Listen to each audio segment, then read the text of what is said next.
Hi, I'm Cheryl Leach. The overall goal of this problem is to find the area of the region that's indicated on my graph. But before we get into that, we have to consider a couple of things. First of all, do I need pre-calculus to do this problem, or do I need to use calculus? Well, obviously pre-calculus is easier, and if I can use pre-calculus, I can actually get the area. If I'm going to use calculus, I'm going to be able to approximate the area. And so what I want to do first is determine which of these I need to use. So let's take a look at this region. It's an unusual shape. There's not a basic geometry shape that fits this particular region. So that means that I won't have a geometry formula. So pre-calculus is out.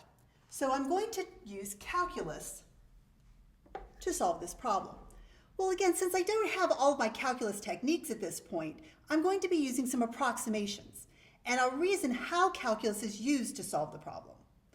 Okay, well, if I look at this region, again, I don't have a geometry formula for it, but it looks a little bit like a rectangular shape to me, particularly the two sides and the bottom. So I'm going to use a rectangle to approximate that area.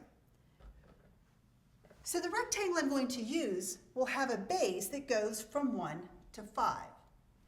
The height, I'm going to use the left endpoint to determine the height. And so this creates the following rectangle.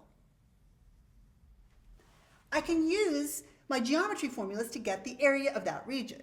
So the area is the length times the width. This length is the interval from 1 to 5, so that's going to be 4 units. And the width, or in this case you can think of it as the height, is from 0 to 4, so again that's 4 units. So I have 16 square units.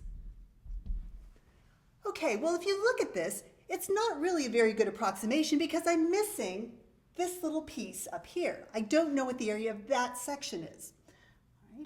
Well, one way that we can help with that is instead of using one rectangle, let's use 4 rectangles. So again, I'm going to look at the interval from 1 to 5. I'm going to split this into 4 pieces. The interval from 1 to 2, 2 to 3, 3 to 4, and 4 to 5. So if I look at my first interval, again, this base will be the base of my rectangle. I'll use my left endpoint to come up, over, and down to create my first rectangle. On my second interval, I'll do the similar thing. Here's the base of my rectangle.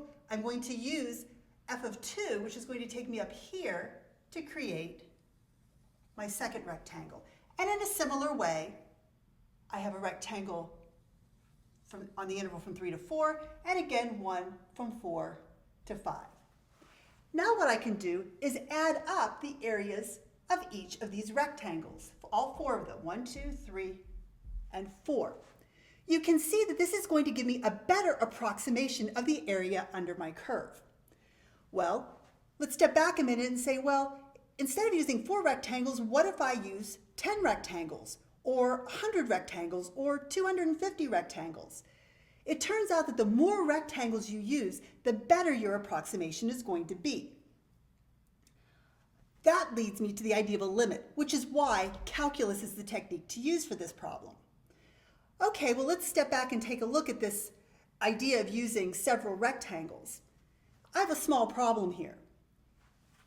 When I look at my first rectangle, so far so good, because I know that the width is 1 and the height here is 4. That's not a problem. However, when I move to the second rectangle, again, the length from 2 to 3 is 1, that I know, but I don't know what the height is. I was not given the ordered pair, and I was not given the function, so I can't figure it out. So I don't know the height of that rectangle, and I have a similar problem for rectangles 3 and 4. So even though using calculus, this is really the way you want to go, I don't have enough information to continue in this way.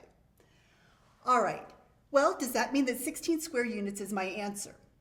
Well, I think there's maybe one other thing I should look at before I say that that's the final solution. And that is, I'm going to look at a rectangle, again, just one of them, but this time I'll use my base for my rectangle, and instead of using the left endpoint to determine the height, I'm going to use the right endpoint. So my right endpoint, I come the whole way up to my graph, and that's useful because I know what that point is. And I'm going to come over and create a larger rectangle. The area of that rectangle, again, length times width, I'm going to have this length, which again is 4, just as before. And this time, my width or my height is going to be from 0 to 5. And so that gives me 5 units for a total of 20 square units.